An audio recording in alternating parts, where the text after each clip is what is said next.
నమస్తే అమ్మా. సత్య చెప్పండి అమ్మా, మీ సమస్య ఏంటి? మేడం నేను 1.5 ఇయర్ నుంచి నేను ఒకతన్ని లవ్ చేశాను. లాస్ట్ 1 ఇయర్ నుంచి. ఇప్పుడు మేమిద్దరం కలిసి ఉండటం లేదు. ఎందుకంటే తను నన్ను పెట్టే టార్చర్ భరించలేక నేను వదిలేశాను. అతను చాలా నన్ను ఘోరంగా. అసలు ఎట్లా మీ పరిచయం ఎట్లా అయింది? మా పరిచయం మేడం, మేము జాబ్ కోసం ఇక్కడికి వచ్చాము. తను కూడా జాబ్ పర్పస్ లోనే సెర్చింగ్ టైంలో ఇంటర్వ్యూ దగ్గరికి వెళ్ళినప్పుడు అట్లా పరిచయం అయ్యి చాలా మంచివాడు మేడం, బాగుండే. అప్పట్లో ఇంకా కనెక్ట్ అయిపోయాము. తర్వాత పెళ్లి చేసుకుందాము అనుకున్నాము. కొన్ని రోజులు అయిన తర్వాత పెద్దవాళ్ళని ఒప్పించి పెళ్లి చేసుకుందాము, సెటిల్ అయిన తర్వాత అనుకున్నాం. తను ఒక దగ్గర గుమస్తా అటెండర్ కి జాబ్ చేస్తుండే. ఓకే. అట్లా చేస్తున్నప్పుడు బాగానే ఉన్నాం మేడం. నేను సెర్చింగ్ లో ఉండే, తను జాబ్ చేస్తుండే. వాళ్ళ ఆఫీస్కి కూడా వెళ్ళి అప్పుడప్పుడు కలుస్తుండే తనని. ఎన్ని సంవత్సరాల పరిచయం అండి? మ్యామ్ 1.5 సంవత్సరమే. అంతే అంతే. అయిపోయిన తర్వాత తనతో కలిసినప్పుడు, ఆఫీస్కి వెళ్ళి కలుస్తున్నప్పుడు, బయట కలుస్తున్నప్పుడు వాళ్ళ ఆఫీసులు కూడా ఏమన్నా ఉన్నాయేమో అన్నట్టుగా కనుక్కున్నాను. కానీ అక్కడ ఏం లేవు, ఇప్పుడైతే ప్రస్తుతానికి ఏం లేవు అన్నట్టు తెలిసింది. కానీ వాళ్ళ బాస్ మాత్రం మేము లవర్స్ అని తెలుసు వాళ్ళకి. మేము వెళ్తూ వస్తూ ఉంటాను కదా. అలా బాస్ ఏమన్నాడంటే, మేము కలిసినప్పుడు చెప్పేవారు, మా బాస్ నిన్ను చాలా మెచ్చుకున్నాడు, నువ్వు చాలా బాగున్నావు అన్నట్టుగా చెప్పారు నాకు. అతను చెప్పినప్పుడు తను బాగా చూసుకుంటారంట తనని. ఓకే. తన అటెండర్ భోజనం పెట్టడము అవన్నీ చేస్తున్నప్పుడు బాగా చూసుకుంటున్నాడు, బాస్ బాగా చూసుకుంటున్నాడు. మీరు ఎప్పుడు చేసుకుంటారు పెళ్లి, బాగానే ఉన్నారు, అట్లా అని మాట్లాడుతూ అట్లా ఉండేవాడు. మన ఇద్దరిని కలిసి లంచ్ కి ఒకసారి రమ్మన్నారు అన్నట్టుగా చెప్పారు. నేనెందుకు అన్నట్టుగా అంటే, లేదు మనల్ని రమ్మన్నారు, ఒకసారి వెళ్దాము అన్నారు. సరే, అంత పెద్దవాడిని పిలుస్తున్నప్పుడు వెళ్ళకపోతే బాగుండదు అన్నట్టుగా వెళ్ళాము లంచ్ కి. హోటల్లోనా? కాదు సార్, ఆఫీస్ క్యాబిన్. అసలు ఏంటి మాట్లాడదాము పెద్ద దిక్కు అన్నట్టుగా అనుకున్నారు. వెళ్ళినప్పుడు లంచ్ చేసాము బానే. ఆ రోజు లంచ్ చేస్తుండగానే తనకు ఫోన్ వచ్చింది రాంబాబుకి. ఫోన్ వచ్చి బయటికి వెళ్ళారు, ఫోన్ మాట్లాడుకుంటూ బయటకు వెళ్ళారు. వస్తారనుకుని మేము లంచ్ తింటున్నాం.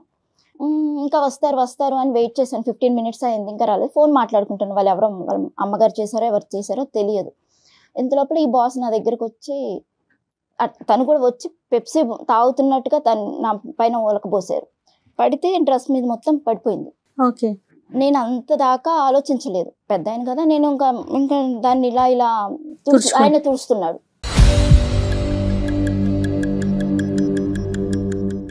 ఆయన తుడుస్తుంటే నాకు భయం వేసింది. తీసుకొని బయటకు వచ్చేద్దాము, డోర్ తీసుకొని బయటకు వచ్చేద్దామంటే రాంబాబు కనిపించట్లేదు. లేదు పర్వాలేదు, నువ్వు డ్రెస్ తీసుకో, కావాలంటే నీకు వేరే డ్రెస్ కొనిస్తాము, డ్రెస్ పాడైపోయింది, డ్రెస్ తీసిస్తాను, అది ఇది అని చెప్పారు. ఇంకా నేను రాంబాబు వచ్చేసాడు. చూసాడు రాంబాబు కూడా.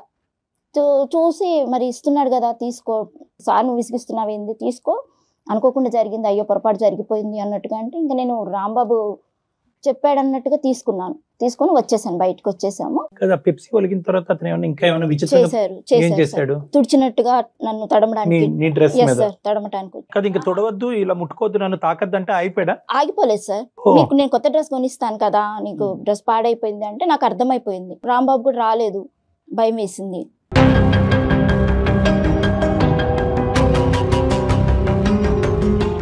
మళ్ళీ ఇంకొకసారి ఏమైందంటే, అది జరిగిన తర్వాత ఒక 15 డేస్ తర్వాత మళ్ళీ డిన్నర్కి వెళ్దాము, మా బాస్ మళ్ళీ పిలుస్తున్నారు, డిన్నర్కి వెళ్ళాల్సి వస్తుంది, మనము పండగ అయిపోయింది కదా, మనం వెళ్దాము అన్నట్టుగా అన్నారు. అంటే మళ్ళీ నేను కొంచెం ఆలోచించాను, మళ్ళీ ఎందుకులే అంటే, లేదు నేను ఉంటాను కదా, ఆ రోజు అంటే నాకు కాల్ వచ్చింది, నేను వెళ్ళాను, ఈ రోజు నేను పక్కనే ఉంటాను, నీకేం టెన్షన్ ఏం లేదు, మనం హ్యాపీగా ఉండొచ్చు, మంచిగా ఉంటుంది మనకు. అదే అక్కడ కూడా షెల్టర్, ఆయన మంచిగా ఆయనకి చేతి కింద మనం ఉంటే మనకి ఏదైనా మంచి జరగచ్చు అన్నట్టుగా నన్ను ఒప్పించారు కదా. అది రాంబాబు అటెండెంట్ అయితే కనుక నీ మీద అతనికి ఇంట్రెస్ట్ ఏంటో వాళ్ళ బాస్ కాదు. ఎప్పుడు నీ రాంబాబుని అడగలేదా నువ్వు, అరే నువ్వు నేను బాయ్ ఫ్రెండ్స్?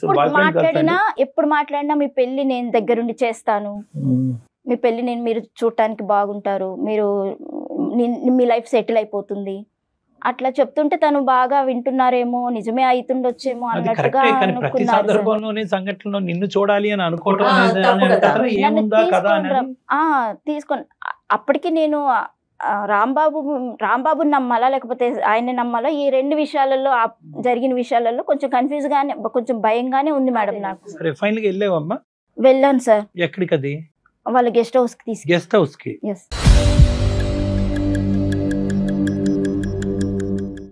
ఏం జరిగిందమ్మా అక్కడ? సార్ అక్కడికి వెళ్ళిన తర్వాత హాల్లో వాళ్ళు కూర్చొని డ్రింక్ చేస్తున్నారు. అంటే ఏం పర్వాలేదు, నేను ఉంటాను, నేను ఏం తీసుకోను, డ్రింక్ ఏం ఎక్కువ నేను డ్రింక్ చెయ్యను అన్నట్టుగా చెప్పారు. ఎవరున్నారమ్మా? రాంబాబు వాళ్ళ బాస్తో పాటు ఎవరైనా ఉన్నారా? అతను ఒకరే ఉన్నారా? సార్ అతను ఒక్కరే ఉన్నారు. రాంబాబు కూడా తాగుతున్నాడు? రాంబాబు నేను ఎక్కువ తాగను అని చెప్పారు సార్. నువ్వు జస్ట్ నాకు ఏమైనా ఆమ్లెట్ ఏదైనా ఫ్రై చేసి ఇచ్చేసేయి నాకు, నువ్వు అసలు యాక్చువల్లీ నేను వంట బాగా చేస్తాను అని చెప్పబట్టి కూడా రమ్మన్నారు. వంట బాగా చేస్తావు అంటే ఫుడ్ ఏమన్నా ఉంటుంది కదా అన్నట్టుగా తీసుకొని రమ్మని చెప్పారు. సరే అన్నట్టుగా ఇంకా వెళ్ళాను. ఆమ్లెట్ తీసుకురా అని చెప్పారు. సరేనన్నా వెళ్ళి తీసుకొచ్చాను. ఆయన ముందు చెప్పలేక కొంచెం చూసుకో అనుకుంటూనే పక్కన కూర్చున్నాను కొంచెం దూరంలో. ఇంత లోపల రాంబాబు 1 by 1 ఒక బాటిల్ మొత్తం కంప్లీట్ చేసేసి ఇంకా పడిపోయింది. రాంబాబు వెళ్ళిపోదాం లేదు అంటే, లేదు ఆ అబ్బాయి లేస్తాడు, ఏం కాదు, ఎక్కువ ఏం తాగలేదు అది అన్నట్టుగా చెప్తున్నారు సార్ కూడా. లేపి విసుకొచ్చి నేను కొంచెం పక్కకెళ్ళి నిలబడ్డాను. ఈయన వచ్చారు, సార్ వచ్చారు, మిస్బిహేవ్ చేయడం మొదలు పెట్టారు. అది ఎక్కడ ఇల్లు ఎక్కడ ఆ ఏరియా ఎక్కడుందో తెలియదు, చీకటి. ఈయన ఏమో తాగి పడిపోయాడు. ఏం చేయాలో అర్థం కాలేదు మేడం నాకు. ఏం జరిగిందమ్మా? ఆయన వెనక నుంచి వచ్చి గట్టిగా పట్టుకున్నారు సార్. మరి నువ్వు అరిచి వదిలించుకునే ప్రయత్నం చేశాను. రాంబాబుని లేపడానికి ప్రయత్నించాను. రాంబాబు కూడా లేదు సార్. ఏమన్నాడమ్మా బాస్? ఏమన్నాడు అంటే ఇది రాంబాబు ఎందుకు లేస్తాడు? రాంబాబే తీసుకొచ్చాడు నిన్ను నా దగ్గరికి.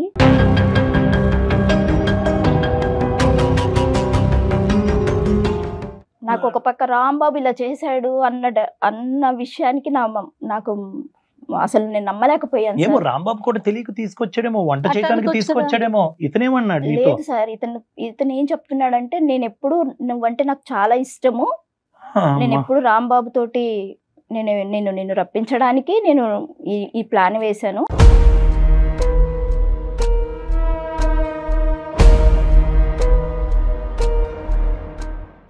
నీవంటే నాకు ఇష్టము, రాంబాబుకి తెలుసు, మొత్తం తెలుసు. ప్లాన్ అంటూ ఏమీ లేదు ఇక్కడ. రాంబాబుకి చెప్పాడు, రాంబాబుని నా దగ్గర తీసుకురమ్మన్నాడు కాబట్టి రాంబాబు ఒప్పుకుని నీ దగ్గర తీసుకొచ్చాడు. అంతే. గర్ల్ ఫ్రెండ్ ని తీసుకొచ్చాడు. ఇది ఇప్పుడు ప్లాన్ కాదు, ఎప్పటి నుంచో ప్లాన్. వాళ్ళు ఎప్పటి నుంచో ప్లాన్. బహుశా ఆఫీస్ రూమ్ లోనే ఆ లంచ్ టైం అప్పుడే జరిగేది, అక్కడ మిస్ అయింది, ఇక్కడ కనెక్ట్ అయింది, అంతే కదా. నన్ను నమ్మించింది రాంబాబు సార్, నన్ను నమ్మించి తీసుకెళ్ళింది రాంబాబు. నేను నమ్మాను సార్ రాంబాబుని.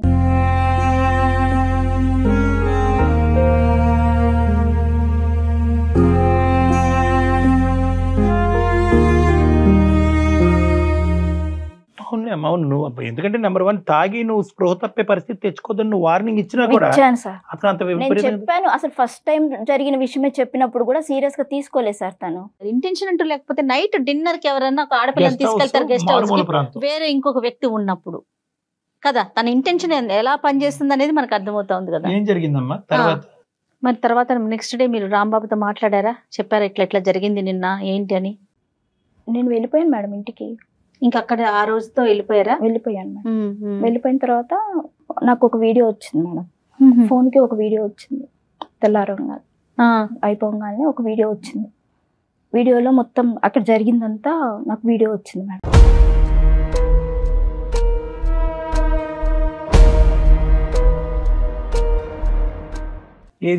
ఈ సంఘటనకు సంబంధించింది ఆ రోజు జరిగిన సంఘటన క్లియర్ టు ఉంది. అదే ఏంటి సార్ ఇది, నాకు వీడియో పెట్టారు ఏంటి అని అడిగాను. ఏంటి ఎక్కడి నుంచి వచ్చింది వీడియో అని అడిగాను. అడిగితే రాంబాబే తీశాడు అంటే, రాంబాబు తాగి పడిపోయి ఉన్నాడు కదా, రాంబాబు ఎలా తీసాడు అంటే, రాంబాబు తీశాడు అంత. నేను ఆల్రెడీ రాంబాబే ప్లాన్ చేశాడు, రాంబాబే తీసుకొచ్చాడు అన్నప్పుడు ఇంకా ఇది గ్యారంటీ రాంబాబు వీడియో తీశాడు అని నువ్వు అనుకుంటున్నావు. నేను అనుకోవడం కాదు మేడం, అక్కడ ఎవ్వరు లేరు, రాంబాబే ఉన్నాడు. మరి పడిపోయాడు అంటున్నావు కదా, అదంటే యాక్షన్ అంటావా? అని చెప్పాడు మేడం, బాస్ చెప్పాడు. రాంబాబు పడిపోవడం అంటే ఇప్పుడు నన్ను తీసుకొని పోయినప్పుడు, ఎంత వీడియో జరుగుతున్నప్పుడు ప్రీ ప్లాన్ తీసుకొని పోయినప్పుడు అది పడుకున్నది కూడా అదే అయ్యి ఉండొచ్చు కదా. అదే ప్లాన్ లో పడుకోవడం కాదు, అది తను కూడా కావాలని ఇదంతా ప్రీ ప్లాన్ గా నా జీవితాన్ని నేను నమ్మినందుకు చేసి నా మొత్తం సర్వనాశనం చేసి పెట్టాడు.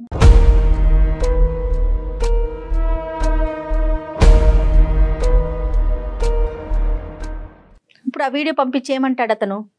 వీడియో వచ్చింది, రాంబాబు తీశాడు, నేను నీతో మాట్లాడాలి, ఒకసారి ఈ రాంబాబు విషయం నీతో మాట్లాడాలి, ఈ రాంబాబు ఎలాంటి వాడో నీకు తెలియాలి అని చెప్పారు మేడం. అంటే ఆల్రెడీ నేను రాంబాబు చేయబట్టే కదా నా జీవితం ఇట్లా అయిపోయింది. ఇట్లా జరిగిన ఈ రాంబాబు చేసిన దాంట్లో నీకు నేను మంచి జాబ్ ఇస్తాను, రాంబాబు సంగతి వదిలిపెట్టేసాయి, నేను నీకు జాబ్ ఇస్తాను అని చెప్పారు. వీడియో ఒకటి నేను జాగ్రత్తగా పెట్టుకుంటాను నా దగ్గర. బెదిరించాడు ఏమైనా? అది బెదిరింపు ప్లస్ చెప్తున్నాడు నాకు ఆ పరిస్థితిలో ఆ వీడియో ఒకటి దగ్గర పెట్టుకున్నారు, ఈ రాంబాబు ఇట్లా చేశాడు, నాకు ఇప్పుడు ఆ పరిస్థితిలో నేను ఏం చేయాలో నాకు అర్థం కాలేదు మేడం. నీకు మంచి జాబ్, మా ఆఫీస్లో మంచి జాబ్ ఉంది, నువ్వు చేసుకో. కానీ ఇది ఈ మొత్తం దాంట్లో ఎక్కడ రాంబాబు యొక్క ఒపీనియన్ తీసుకోవడానికి ట్రై చేయలేదమ్మా నువ్వు? సార్ నేను రాంబాబుని అడిగాను, ప్రతిసారి మళ్ళీ నన్ను కలవడానికి వచ్చారు. రాంబాబు వచ్చాడు నన్ను కలవడానికి, నేను కలవలేదు, నన్ను కాల్ చేశాడు, బ్లాక్ చేసేసాను. అది వినాలి కదమ్మా, అసలు అతను ఒపీనియన్ ఎందుకు ఇంత దారుణానికి ఒడిగట్టాడు? ఇప్పుడు ఇతను దారుణమా లేదంటే అతను డైరెక్ట్ చేయడం వల్ల ఇతను ఆడిందా? హింట్ ఇచ్చిన తర్వాత మళ్ళీ నన్ను తీసుకెళ్ళాడు.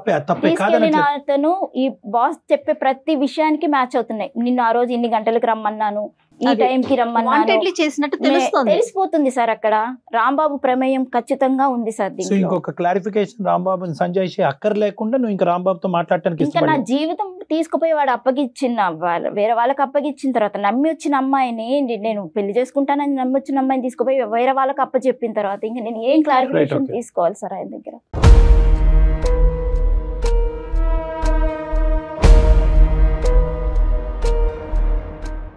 ఇతను ఎవరు? ఇప్పుడు ఏంటి ఇతని ఉద్దేశం ఏంటి? నీకెందుకు ఉద్యోగం ఇస్తున్నాడు? పెళ్లి చేసుకుంటాను అంటున్నాడా? మరి అతనికి పెళ్ళైంది, పిల్లలు ఉన్నారు అనుకుంటున్నాను మ్యామ్. నాకైతే ఎప్పుడు నేనేం అడగలేదు. కాకపోతే నాకు కావాల్సింది ఏంటి, అప్పుడు వెంటనే నేను జాబ్ ఇచ్చేయండి అని వెళ్ళలేదు. వెంటనే నాకు జాబ్ వస్తుంది. నేను ఎక్కడ చూసినా ఎక్కడ ఏ జాబ్కి వెళ్ళినా నేను అంతా ఏం చదువుకోలేదు మేడం. ఇంటర్మీడియట్ కూడా సరిగ్గా లేదు. ఎక్కడ పోయినా ఆ 10,000 5,000 వాటితోటే వస్తున్నాయి. ఆ రోజు కూడా డ్రెస్సులు కానీ అప్పటికప్పుడే 5,000 ఇచ్చాడు. ఓకే, మీకు పెళ్లి చేస్తాను, మీకు 50,000 ఇస్తాను, నేను దగ్గరుండి చేస్తాను అని చెప్పారు. మంచిగా అతను బాగా సెటిల్డ్ పర్సన్. అతని దగ్గర కేవలం డబ్బు కోసం అని కూడా కాదు, నా పరిస్థితులు బాగాలేవు, నేను రాంబాబు మీద కోపం, ఆ పరిస్థితిలో ఈ రాంబాబు మీద కోపంతో నేను అసలు తీసుకొని పెట్టాడు అన్న ఉద్దేశంతో నెల రోజులు నేను డిప్రెషన్లోకి వెళ్ళిపోయాను మేడం. తర్వాత తనే వచ్చి నన్ను తీసుకొని పోయి, ఎవరు బాస్ ఇచ్చారు, తీసుకొని వెళ్ళి నాకు మళ్ళీ నన్ను ఆఫీసులో కూర్చోబెట్టి ఈ పని చేసుకో, ఇట్లా ఉండండి. మంచి శాలరీ ఇచ్చారా మీకు? ఇచ్చారు మేడం, 30,000 దాకా ఇచ్చారు. చేస్తున్నాను నేను ఇప్పటికి కూడా అక్కడే చేస్తున్నాను. స్టిల్ ఇప్పుడు అక్కడే వర్క్ చేస్తున్నాను మ్యామ్. ఓకే, నేను అదే చెప్తున్నాను కదా మ్యామ్, ఇంకా నా జీవితాన్ని నేను చూసుకున్నాను, అయిపోయింది. మళ్ళీ ఆ రాంబాబు మళ్ళీ నెల తర్వాత వచ్చి మళ్ళీ ఆ డబ్బులు ఇవ్వు. ఇప్పుడు నేను అక్కడ తెలిసిపోయింది కదా నేను ఎక్కడ పని చేసేది, అక్కడే రాంబాబుని అప్పుడే తీసేసాడు పనిలో నుంచి.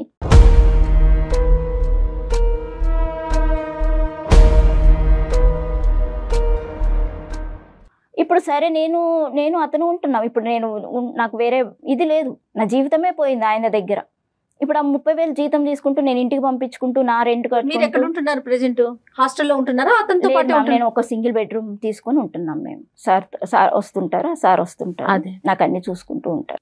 అమ్మా ఏంటమ్మా అన్ని చూసుకోవటం అంటే ఏంటి? ఏమేమి చూసుకుంటాడు అతను? నువ్వు డబ్బులు అనేటప్పటికి డబ్బులకు పడిపోయావు, నీకే డబ్బులు ఇవ్వటం కాకుండా మీ ఇంటికి కూడా డబ్బులు పంపిస్తాడా? సార్ నాకు చదువు లేదు సార్, ఇంటర్మీడియట్ తోటి నేను తిరిగి వేసారిపోయాను. 1.5 సంవత్సరం నేను ఉద్యోగం కోసం చూశాను, వెళ్ళాను. మా ఇంటి వాళ్ళకి ఏంటంటే మా నాన్నగారికి పారాలసిస్ స్ట్రోక్ వచ్చి ఇంట్లోనే ఉంటున్నారు, అక్కడ పరిస్థితులు ఏం బాగలేవు. నేను కంపల్సరీ ఏదన్నా జాబ్ చేసి పంపిస్తానన్న నమ్మకంతో ఇక్కడికి వచ్చాను. ఈ రాంబాబు చేసిన పనికి ఆ సార్ చేసే హెల్ప్ కి నాకు ఆ సారే బెటర్ అనిపించింది ఈయన చేసిన మోసానికి. ఏ విధంగానమ్మా? ఇప్పుడు డబ్బులు ఇవ్వటం వరకు ఓకే, డబ్బులు ఇవ్వటం వరకు ఓకే, రాంబాబుని తప్పించడం వరకు కూడా ఓకే అని అనుకుందాము. ఇతను ఇంకా నీ జీవితంలో ఏ పాత్ర పోషించుకుంటూ వచ్చాడు అనేది నా ప్రశ్న. మేమిద్దరం రిలేషన్ లోనే ఉంటున్నాం. రైట్, అది చెప్పాలి కదా. మీరిద్దరు ఒకటయ్యారు, రాంబాబుని తప్పించారు, ఒకటయ్యారు. అదేంటమ్మా పెన్నం మీద నుంచి పొయ్యిలో పడినట్లేదు ఇది? కాదు సార్, ఎందుకు నాకు విరక్తి పుట్టింది సార్ వీళ్ళ ఈ ప్రేమ మీద, నిజంగా ప్రేమ మీద. ఇదంతా ఈ రాంబాబు కంటే ఈయన నన్ను చూసుకుంటున్నాడు కదా, అన్నట్టుగా నేను ఇంకా ఇక్కడ ఈయనతోటి రిలేషన్. ఇప్పుడు నీ సుఖం గురించి, నీ డబ్బుల గురించి, నీ అవసరాల గురించి, నాకు నా కడుపు గురించి వచ్చి అక్కడ ప్రాధాయపడేటప్పటికి అతను నాకు కావాల్సినటువంటి జీవితాన్ని వద్దన్న ఎక్కువ జీతాన్ని ఇచ్చేసి నన్ను చూసుకుంటున్నాడు అనేది నీ స్వార్థము. రాంబాబుని తీసి పక్కన పెడదాము, ఎందుకంటే రాంబాబు స్వార్థానికి అక్కడ వేరే ఒక ఆడదుందిగా, వేరే ఒక ఆడదుందిగా, ఒక స్త్రీ భార్య ఉందిగా. వాళ్ళ భార్య పిల్లలకి ఏం లోటు చేయడం లోటు చేయడమ్మా చాలు, ఇది లోటు చాలు. మీది సీక్రెట్ గా నడిపించేటటువంటి అంశం. వాడు నీకు డబ్బులు ఇస్తున్నాడు అంటే కనుక వాడి శారీరకమైనటువంటి సుఖం గురించి నీ దగ్గరకు వచ్చి నీకు 30,000 ఇస్తున్నాడు. నువ్వు ఉద్యోగం చేయకపోయినా కూడా 30,000 ఇస్తాడు. నువ్వు 3 లక్షలు అడిగితే 3 లక్షలు ఇస్తాడు. ఎందుకు? వాడికి సుఖం కావాలి. నువ్వేంటమ్మా ఆ వల్ల చిక్కుపోతే? రాంబాబు దొంగోడు కాబట్టి ఇంకో దొంగోడి దగ్గర ఉంటానన్నట్టుంది. ఆ రాంబాబు మళ్ళీ లైఫ్ లోకి వచ్చి మళ్ళీ డబ్బులు అడుగుతున్నాడు సార్. మళ్ళీ నువ్వు వీడితో ఉంటున్నావే అన్న ఇది కూడా లేదు, అది ఇష్యూ లేదు. నువ్వు అసలు first of all Rambabu phone కలిపి చెప్తాను, మాట్లాడదాం వాడితో. వాడు ఫోన్ చేయి.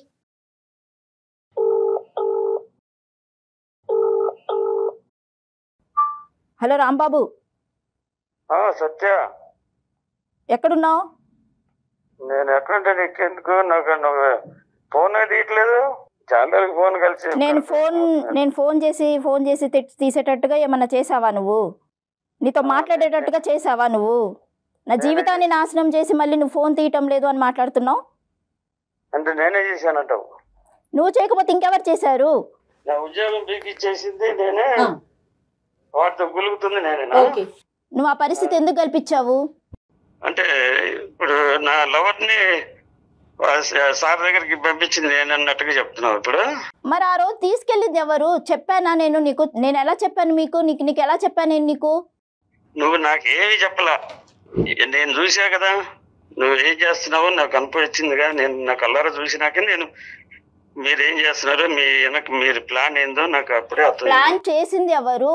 ఆఫీస్ కి తీసుకెళ్ళింది ఎవరు? బాస్ నీ గురించి చెప్పింది ఎవరు? ఫోన్ వచ్చిందని మాట్లాడుకుంటూ వెళ్ళింది ఎవరు? గెస్ట్ హౌస్ కి తీసుకెళ్ళింది ఎవరు? భోజనం చేపించింది ఎవరు? తాగి పడిపోయింది ఎవరు? నా జీవితం మొత్తం ఇది చేసింది ఎవరు? ఇప్పటికీ చెప్తున్నావు నువ్వు నా వీడియో ఉంది అని. ఒకసారి ఆలోచించు, ఆ వీడియో ఎవరు పంపిస్తే వచ్చింది నీ కాడికి? అవును, బాస్ కి నంబర్ ఎవరిచ్చారు? నా నంబర్ ఎవరిచ్చారు బాస్ కి? నెంబరే కాదు, నిన్ను కూడా నేనే ఇచ్చినట్టు అయింది ఇప్పుడు. మరి నువ్వు ఇవ్వకపోతే ఇంకెవరిచ్చారు? అవును, ఆ వీడియో ఎవరు తీశారు? ఎక్కడి నుంచి వచ్చింది? ఇప్పుడు చూసా బాస్ దగ్గర నుంచే వచ్చింది. మరి ఎవరు తీశారు అది? మేమిద్దరం ఉన్నప్పుడు ఎవరు తీశారు? ఒకవేళ అతను నన్ను ఏదో చేస్తున్నప్పుడు ఇది వాంటెళ్ళి ఎవరన్నా తీస్తేనే కదా వీడియో వచ్చేది. ఆ టైంలో అక్కడ ఎవరున్నారు? 6 నెలల నుంచి ఆలోచన చేయలేదే నువ్వు? ఎవరు తీసుంటారు? నేను ఆ రోజే అడిగాను. నువ్వు పక్కన రోజు నిన్ను అడిగినప్పుడే కదా నేను నిన్ను బ్లాక్ చేసింది. నువ్వు అడిగావు కానీ విన్నావా? నేను చెప్పేది విన్నావా? అసలు ఏం చెప్పాలి? నేను చెప్పింది విన్నావా? ఆ వీడియో తీసింది కూడా ఇప్పుడు మీ బాసు. ఇప్పుడు నీ ఏమనాలి? నీ జీవితం నాశనం చేసుకొని నీ జీవితమే నాశనం కదా. నా జీవితమే నాశనం అయింది ఇప్పుడు. నా జీవితం ఏముంది ఇక్కడ? నా జీవితం ఏముంచావు నువ్వు ఇక్కడ? ఏముంచావు నా జీవితం ఇక్కడ? బాగానే చూసుకుంటున్నాడుగా. నా ఉద్యోగం పీకి నీకు ఇచ్చాడు, జీతం పెంచాడు, పిల్లం కంటే ఎక్కువ చూసుకుంటున్నాడు. ఏంది నీకు తెలియాలి అది. ఇక్కడ నేను ఇప్పుడు నువ్వు నన్ను ఎందుకు డబ్బులు అడుగుతున్నావు? మరి నీకు ఇచ్చాడు కదా. నువ్వు నన్ను డబ్బులు అడగాల్సిన అవసరమే. నేను ఎవరైనా అడుగుతున్నావు నువ్వు? నేను వేరే వశం అయిపోయాను, వేరే ఇదైపోయాను అన్నావు కదా. నువ్వు ఏ ఉద్దేశంతో మరి నీ తాగడానికి నాకు డబ్బులు, రాత్రులు వేధించడం, ఫోన్లు చేయడం, వేరే నంబర్ల నుంచి చేయడం, వీడియోలు చూపిస్తాను చేశారు, రోడ్డుకు పడేశారు కదా ఇద్దరు కలిసి. నా ఉద్యోగం నీకు కావాల్సి వచ్చింది, నా లవర్ వాడికి కావాల్సి వచ్చింది. మీరు బాగున్నారు, నాకు దిక్కు లేదు కదా. ఇప్పుడు నాకు జీతం లేదు కదా, నాకు సంపాదన లేకుండా చేశారు కదా, నన్ను పిచ్చోని చేశారు, రోడ్డు పడేశారు. ఇదంతా చేసుకున్నది నువ్వు. ఇప్పుడు డాక్టర్ గారితో మాట్లాడు. మరి ఇక్కడ 2వ వర్షం ఇదంతా వాడు ప్లాన్ చేశాడు. బాగా అరే మీ జంట బాగుంది, మీరు జంట అయితే నేను ముచ్చటగా ఉంది, జంట చూడ ముచ్చటగా ఉంది, ఒకసారి నాకు కూడా పరిచయం చేయంటే నేను పరిచయం చేశా. ఇప్పుడు మనం నీ గురించి ఇప్పుడు నేను మాట్లాడినా ఎంత జరిగినా కూడా ఎవరి జీవితాలు సరిగ్గా రావు. నేను నా జీవితం కోసం నేను సుమన్ టీవీ అందమైన జీవితంకి వచ్చాను. హలో రాంబాబు, వింటున్నావా? నేను డాక్టర్ గారిని రిక్వెస్ట్ చేశాను. ఇప్పటికైనా నా జీవితం బాగుపరుచుకోవాలని నేను మాట్లాడటానికి వచ్చాను. నువ్వు మాట్లాడు డాక్టర్ తోటి. రాంబాబు గారు నమస్తే. అయ్యా నమస్కారం అండి. బాగుంది. ఏంటి విషయాలు ఏంటి చెప్పండి. ఇప్పుడు ఈ అమ్మాయి మా దగ్గర అదే సార్, ఇప్పుడు మీకు ఎవరు పరిచయం చేశారు ఆవిడ్ని? ఆవిడ్ని ఏం ప్రశ్న అయ్యా, మాకు ఆవిడ్ని పరిచయం చేయదేంటి అయ్యా? ఆవిడ బాధలో ఉండి మాకు నువ్వు ఆన్ లో ఉన్నావా ఆఫ్ లో ఉన్నా ఫస్ట్ నువ్వు నాకు చెప్పు. నేను ఆన్ లో ఉంటేనే మాట్లాడతాను సార్, లేకపోతే ఎవరితో మాట్లాడినా. అమ్మా అదే అర్థమైంది, కానీ కాస్త మేము మాట్లాడతాము, నువ్వు కాస్త జాగ్రత్తగా వినాలి, ఓకేనా? ఆవిడ మమ్మల్ని ఎవరు పరిచయం చేయలేదు, మేము ఆవిడని రమ్మని చెప్పి మేమేమి ఇన్విటేషన్ ఇవ్వలేదు. ఆవిడ ఒక బాధలో ఉంది. వినండి అన్ని తెలుసు మీకు. రాంబాబు గారు ఒక్క నిమిషం, నేను చెప్పేది విన్న తర్వాత మీరు మాట్లాడండి, ఒక్క నిమిషం చెప్పండి సార్, చెప్పండి. సో ఆ అమ్మాయి ఒక బాధతో మా దగ్గరికి వచ్చింది. ఏంటి ఆ బాధ అంటే కనుక, ఇలా నేను రాంబాబు అనేటటువంటి వ్యక్తి 1.5 సంవత్సరాల పాటు ప్రేమించుకున్న తర్వాత అతను బలవంతంగా నాకు తన బాస్కి పరిచయం చేశాడు. వాళ్ళ బాస్ ఒకనొక సమయంలో నన్ను, వాళ్ళిద్దరు బాగా తాగి రాంబాబు పడిపోయినటువంటి సందర్భంలో వాళ్ళ బాస్ నన్ను వశపరుచుకున్నాడు. ఆ వీడియో రికార్డింగ్ కూడా తీయటం జరిగింది. ఆ వీడియో రికార్డింగ్ కూడా రాంబాబు తీశాడు. దాని తర్వాత తద్వారా జరిగిన పరిణామం ఏంటంటే, రాంబాబుని ఉద్యోగంలోంచి అతను తీసేస్తే నా జీవితం నుంచి నేను తీసేశాను. ఫైనల్గా అతను నేను ఇప్పుడు ఒకటయ్యాం. అతను నాకు మంచి జీతం ఇచ్చాడు, అతను నన్ను చూసుకుంటున్నాడు, అతనికి భార్య పిల్లలు ఉన్నా కూడా అప్పుడప్పుడు మా ఇంటికి విజిట్ చేస్తూ ఉంటాడని ఈ అమ్మాయి ఈ స్టోరీ చెప్తుంది మాకు. ఇప్పుడు మీకు అది అయిపోయింది సార్, మీరు చెప్పటం అయిపోయి మీరు చెప్పండి సార్. ఇప్పుడు వాళ్ళిద్దరు ఒకటయ్యారు, నన్ను ఉద్యోగం నుంచి ఆయన తీసేశాడు, ఈయన జీవితం నుంచి ఈయన తీసేసింది. అవును, మరి నాదేం సార్, నా దారి దారి రహదారి అన్ని చెప్తాం, కానీ ఫస్ట్ ఏం జరిగిందో చెప్పండి. మీ బాస్ దగ్గరికి మీరు ఎందుకు 1కి 10 సార్లు ఆ అమ్మాయిని తీసుకెళ్లారు సార్? 1కి 2 సార్లు సార్ అయింది. 2 సార్లకి ఆయన ముంచాడు, ఇక్కడ దాకా తీసుకొచ్చాడు. ఏం జరిగింది సార్? ఒక్కసారి ఆయన ఏం చెప్పాడు, మీ లవర్ చాలా బాగుందయ్యా, మీ జంట చాలా బాగుంటది, మీరు జంటగా ఉంటే నాకు కూడా సంతోషం, ఒకసారి మిమ్మల్ని నేను బ్లెస్ చేసినట్టుంటది, ఒకసారి కలుద్దాం అన్నాడు. ఒకటే రాంబాబు, ఒకటే సింపుల్. ఇక్కడ ఆ అమ్మాయి ప్రత్యేకంగా అంతకుముందు జరిగినటువంటి సంఘటన వల్ల భయపడింది. తర్వాత నువ్వు అక్కడికి ఆగిపోవలసింది, ఆపలేదు. ఆ అమ్మాయి వద్దు అన్నప్పుడు ఆగిపోవలసింది. సరే, ప్రేమించిన వాడు అబద్ధం ఎందుకు ఆడతాడు? అంతకుముందు క్యారెక్టర్ అద్భుతంగా ఉంది కాబట్టి ఇప్పుడు అదే క్యారెక్టర్ కంటిన్యూ అవుతుందనే నమ్మకంతో నువ్వు నడిచిన దారిలో కూడా అమ్మాయి నడిచి అక్కడి వరకు వచ్చింది. నిన్ను తాగద్దు అని అంది, లేదంటే తాగితే తక్కువ తాగమంది. నువ్వు ఏకంగా తాగి పడిపోయావు. తర్వాత వాడు ఈ అమ్మాయి మీద అఘాయిత్యం చేశాడు. దీనికి ఏమంటారు మీరు? అదే సార్, మీరు తర్వాత పాయింట్ మీరు అడుగుతున్నారు, ఎందుకంటే ఎవరైనా అంతేగా, ఆడవాళ్ళు చెప్పింది వింటారు. ఆడవాళ్ళు మగవాళ్ళు ఏం లేదండి సార్, నా మాట కూడా ఒక మాటేనండి. చెప్పండి. ఇప్పుడు నేను తాగి పడిపోయినంటే అంత తాగుబోతున్నా ఏం కాదు సార్. అప్పుడు నేను మరి ఏం జరిగింది?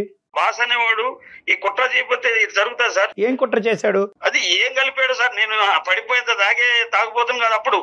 ఇప్పుడు తాగుతున్నా సార్, తాగితేనే బతికే పరిస్థితి. ఇప్పుడు ఆ కుట్ర వాడు చేయకుండా ఇదంతా జరుగుతుంది సార్, మీరు ఆలోచించండి. చదువు ఎప్పుడైతే కనుక ఒక మగాడు నాతో ఒక ఆఫీసులోనే తప్పుడుగా ప్రవర్తించడం మొదలు పెట్టాడు, నన్ను అక్కడ తీసుకెళ్లొద్దు అని చెప్పి నీ ప్రేమికురాలు నీతో చెప్పినప్పుడు మీరు అక్కడ ఆగిపోవాలి.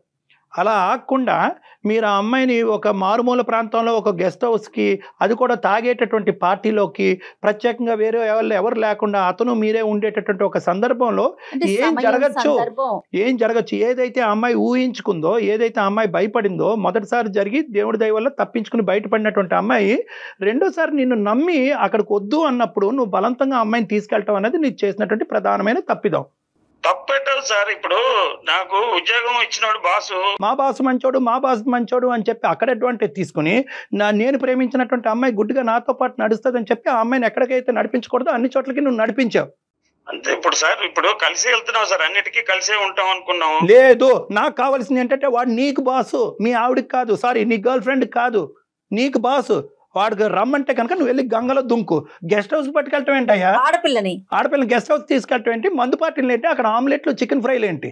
రాంబాబు, ఒకటి నేను చెప్తున్నాను, నువ్వు నిజంగా అన్యాయం అయిపోయావా, లేదంటే నీ జీవితం ఒక ఆడపిల్ల, ప్రేమించినటువంటి ఆడపిల్ల నీకు దక్కకుండా పోయింది, ఉన్నటువంటి ఉద్యోగం పోయింది, నీ కడుపు మీద వాళ్ళకి తన్నారు, ఇవన్నీ నిజాలే, కాదనట్లేదు. కానీ ఈ కార్యక్రమం అంతా ఎక్కడి నుంచి మొదలైంది? ఆ అమ్మాయి కూడా ఇప్పుడు నిన్ను తిడుతూ నువ్వు చేసినటువంటి తప్పుని వేలెత్తి చూపెడుతూ ఇక్కడ మా ఎదురుగుంటా ఉండేటటువంటి సత్య చేసేటటువంటి పనిని మేము సమర్థించట్లేదు.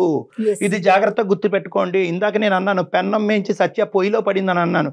ఇప్పుడు సత్య ఏంటంటే 30,000 ఇక్కడ ఇస్తున్నాడు, అక్కడ ఒక 20,000 ఇంటికి పంపిస్తున్నాడు. కాబట్టి ఏదైతే డబ్బు గురించి ఇన్ని సంవత్సరాల పాటు కొట్టుమిట్లాడానో ఆ డబ్బు నా చేతికి అందేటప్పటికి ఈ అమ్మాయికి కళ్ళు నోరు అన్నీ మూసుకుపోయినాయి. ఈ అమ్మాయికి గుడ్డిగా వాడికి సమర్పయామి అని చెప్పి వాడు అసలు చిక్కుకుపోయింది ఈ అమ్మాయికి తెలియట్లేదు. మీరు చెప్పండి సార్, ఇప్పుడైనా మేమిద్దరం కలిసి ఇంకో చోట జాబ్ చేసుకోలేము సార్. బంత్ అనేది నీ కోర్టులోని లేదు, నీ ఎక్స్ బాస్ కోర్టులో కూడా లేదు. మీ ఇద్దరికి ఒకరికి మించినటువంటి వాళ్ళు దొంగలే మీరిద్దరు. ఆ అమ్మాయి బంత్ అనేది ఆ అమ్మాయి కోర్టులో ఉంది. ఆ అమ్మాయి ఎటువంటి నిర్ణయం తీసుకోవాలంటే ఆ నిర్ణయం తీసుకుంటుంది. ఆ నిర్ణయాన్ని మీరు శిరసా వహించండి. ఆ అమ్మాయిని హెరాస్ చేయకండి దయచేసి. నువ్వు కానీ వాడు కానీ వాళ్ళు తాట తీస్తాము. ఆ వీడియోలు ఏవైతే ఉన్నాయో ఆ వీడియోలు ఇమీడియట్గా డిలీట్ చేయండి. డిలీట్ చేయకపోతే మేమే ఇప్పుడు ఈ క్షణంలో సైబర్ క్రైమ్కి వెళ్ళి మిమ్మల్ని ఇద్దరిని అప్ చెప్తాం. ఆ అమ్మాయి మీరు అర్థం చేసుకోవట్లేదు సార్, మీరు నా వైపు నుంచి అర్థం చేసుకోండి సార్. నీ వైపు బాగానే అర్థమైందిలే కానీ ఇప్పుడు ఆ అమ్మాయి ఏం చెప్తుందో ఒక నిమిషం విను. గుడ్ బై చెప్పమ్మా. రాంబాబు, ఇంకా ఎవరి జీవితాలు నాశనం చేయొద్దు. తాగి నీ జీవితం నాశనం అయిపోతుంది, నా జీవితం పోయింది. ఇంకా నేనైతే నీతో కలిసేదంటూ ఉండదు, నేను నీతోటి మాట్లాడేదంటూ ఉండదు. నేను నా వీడియోస్ ఎప్పుడైతే డిలీట్ అయిన మరుక్షణం నేను ఇక్కడ ఈ ఊర్లోనే ఉండను, నేను మా ఇంటికి వెళ్ళిపోతాను. కథ అల్లుతూనే ఉంటాడు. కట్ చేయమ్మా. చాలే బాబు, దండం పెడతా నీకు, నువ్వు మందులో ములుగున్నావు. అమ్మ లాస్ట్లో నేను నీతో మాట్లాడవలసినటువంటి అవసరం లేకుండానే అతనితో మాట్లాడినటువంటి తరంలోనే నువ్వు ఒక మంచి నిర్ణయానికి వచ్చావు. మేము నిన్ను అప్రిషియేట్ చేస్తున్నాం. బహుశా ఇదే చాలా మందికి వినవలసినటువంటి నేర్చుకోవాల్సినటువంటి ఒక పాఠం. ఆడపిల్లలు గుడ్డిగా ప్రేమ అనే మత్తులో మునిగిపోయి చెప్పినటువంటి వాడు దారిలో అట కొట్టుకుపోయి మోసపోయి ఏది చెప్తే అది తలాడించి ఇప్పటికైనా నువ్వు బయటపడ్డావు. నీ కష్టాన్ని నమ్ముకుంటే ఎక్కడన్నా బతకగలవమ్మా. ఆ 4 రూపాయలు ఎక్కడన్నా వస్తాయి జీవితంలో. ఇలా అసహ్యంగా సంపాదించవలసినటువంటి అవసరం లేదు. ఇప్పుడు మాకు అర్థమైంది వాస్తవానికి ఆ బ్లాక్ మెయిలింగ్ అనేటటువంటి ఉచ్చులో పడి నువ్వు ఇంత దానికి ఇది జారిపోయావు అనేది మాకు అర్థం అవుతుంది. ఆ డిలీట్ జరుగుతాయి. అతనితో కూడా మాట్లాడి అతను చెప్పి కూడా డిలీట్ చేపిస్తాం. డిలీట్. రైట్. ధైర్యంగా ఉండు. డాక్టర్ గారు చెప్పినట్లు అతనితో మాట్లాడదు. రైట్. నమస్తే.